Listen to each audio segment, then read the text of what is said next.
نحمده ونصلي على رسوله الكريم أما بعد فقد قال الله تعالى في القرآن المجيد أعوذ بالله من الشيطان الرجيم بسم الله الرحمن الرحيم إنا نحن نزلنا الذكر وإنا له لحافظون صدق الله مولانا العظيم۔ ناظرین گرامی، 5 منٹ قرآن کریم کے ساتھ اس پروگرام میں آج ہمارا موضوع ہے قرآن کریم کے چند امتیازات، پیکولیرٹیز آف دا قرآن، جو دیگر الہامی کتابوں میں یہ اوصاف نہیں ہیں اور قرآن کریم ان اوصاف کا حامل ہے۔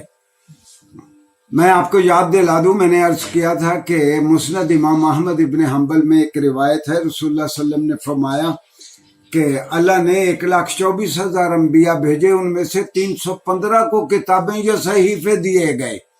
ہم ان 315 کتابوں یا صحیفوں میں سے ہم صرف 4 کو جانتے ہیں زمانی ترتیب سے، توریت، زبور، انجیل اور قرآن کریم کو۔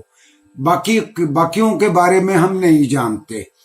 قرآن کریم کے امتیازات کا جائزہ لیتے ہوئے میں آپ کو یاد دلا دوں کہ آج تک ہم نے قرآن کے صرف ایک وصف اور ایک امتیاز کا تذکرہ کیا ہے، اور وہ یہ ہے کہ جو قرآن نے کہا کہ ہم نے اس کتاب کو اتارا، ہم ہی اس کی حفاظت کریں گے۔ تو یہ جس طرح رسول اللہ صلی اللہ علیہ وسلم پہ یہ کتاب نازل ہوئی، عین اسی طرح اس وقت ہمارے پاس ہے اور ہم اس کو پڑھتے ہیں۔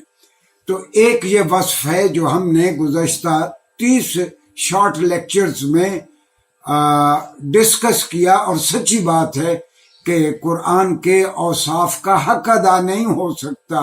قرآن کریم کے 20 اوصاف، میری کیا مجال ہے کہ میں ان کا احاطہ کر سکوں، لیکن 2-4 میں ایسے عرض کرتا ہوں کہ جن کے بارے میں خود قرآن نے خود دعویٰ بھی کیا ہے۔ قرآن نے کہا وَإِن كُنتُمْ فِي رَيْبٍ مِّمَّا نَزَّلْنَا عَلَىٰ عَبْدِنَا فَأْتُوا بِسُورَةٍ مِّن مِّثْلِهِ۔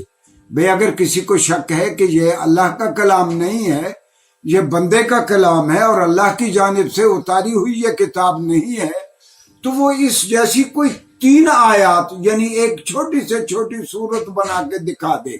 آمدہ لیکچرز میں ہم اس کا جائزہ لیں گے کہ 20 کوششیں ہوئیں، آج تک کوئی لوگ قرآن کریم کو نقل اس کی تیار نہیں کر سکے۔ انگریزی میں ہم اس کو یوں کہیں گے کہ قرآن از انمیٹیبل، قرآن کی نقل تیار نہیں ہو سکتی۔ اچھا، قرآن کا ایک اور بہت اہم وصف یہ ہے، امتیاز یہ ہے کہ جس کو سورہ نساء میں قرآن اپنے بارے میں خود دعویٰ کرتے ہوئے کہتا ہے افلا یتدبرون القرآن۔ بھئی قرآن کو نہ ماننے والے قرآن پہ غور کیوں نہیں کرتے؟ وَلَوْ كَانَ مِنْ عِنْدِ غَيْرِ اللَّهِ لَوَجَدُوا فِيهِ اخْتِلَافًا كَثِيرًا۔ اگر یہ کتاب اللہ کے علاوہ کسی اور کا کلام ہوتی تو آپ کو جا بجا اس میں تضادات مل جاتے۔ ناظرین گرامی، اب میں اگر ایک مثال دوں اپنے ہی ماحول سے تو آپ کو اندازہ ہوگا۔ انسانی کلام کا خاصہ یہ ہے، جب اس کے حالات بدلتے ہیں تو اس کا لہجہ بھی بدل جاتا ہے، اور نفس مضمون یعنی سبجیکٹ میٹر بھی بدل جاتا ہے۔ کل تک جو خدائی لہجے میں بات کرتے تھے، آج وہ بہت آرام سے بڑے بیبے انداز میں گفتگو کرتے ہیں، اور جو آج بڑے بڑے بول رہے ہیں، کیا معلوم کہ کل ان کا لہجہ بہت ہی نرم ہو جائے گا۔ یہ انسانی کلام کا خاصہ ہے۔ اور قرآن کریم اس وقت بھی اترتا تھا، 13 سال مکہ مکرمہ میں، جن میں سے 3 سال رسول اللہ صلی اللہ علیہ وسلم کے ساتھ معاشرتی مقاطعہ کیا گیا۔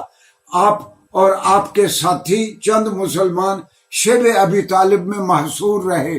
اس وقت بھی قرآن اترتا تھا، اور قرآن اس وقت بھی اترتا تھا جب آپ مدینہ منورہ میں آپ سوورن تھے، ایک اسلامی ریاست کے حاکم اعلیٰ تھے، سپہ سالار تھے، اس وقت بھی قرآن اترتا تھا۔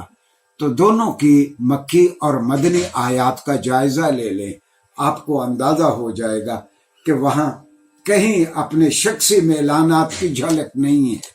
قرآن کا ایک اور بہت اہم قرآن کا وصف ہے کہ قرآن نے کہا وَمَنْ أَعْرَضَ عَنْ ذِكْرِي فَإِنَّ لَهُ مَعِيشَةً ضَنْكًا، جو آدمی اللہ کہتا ہے میری اس کتاب سے روگردانی کرے گا، منہ پھیرے گا، میں اس کی معیشت کو بہت ہی گمبھیر کر دوں گا، میں اس کے معاشی حالات کو اور اس کی مجموعی زندگی کو ایسا بنا دوں گا جو اس کے لیے نفع بخش اور اس کے لیے سکون کا سبب نہیں ہوگی۔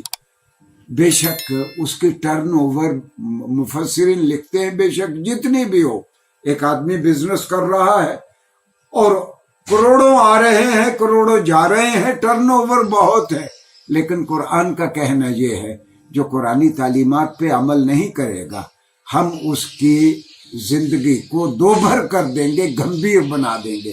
قرآن کا ایک اور وصف یہ ہے ناظرین گرامی کہ قرآن کریم زندگی کے سبھی پہلوؤں کا احاطہ کرتا ہے، انسان کی نفسیاتی زندگی ہو، معاشی زندگی ہو، معاشرتی زندگی ہو، اس کی خانگی زندگی ہو، ہر پہلو پہ قرآن کریم ہمیں ہدایات مہیا کرتا ہے، ہمیں ہمارے حقوق و فرائض بتاتا ہے۔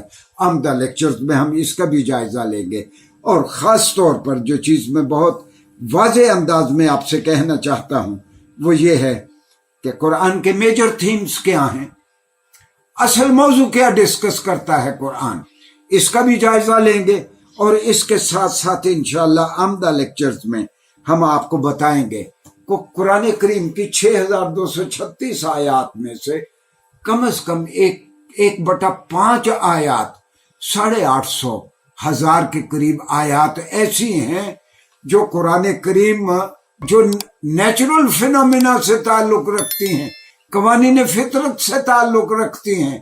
آج تک ہم نے قرآن کریم کو سورس آف گریس، برکت کا ذریعہ ہی سمجھا ہے، اس کو ہم نے ایونیو آف نالج نہیں بنایا۔ قرآن کریم علوم کا سرچشمہ ہے۔ ہم قرآن کریم کے ان اوصاف کی جانب بھی انشاءاللہ آمدہ لیکچرز میں اشارہ کرنے کی کوشش کریں گے۔ شکریہ جی۔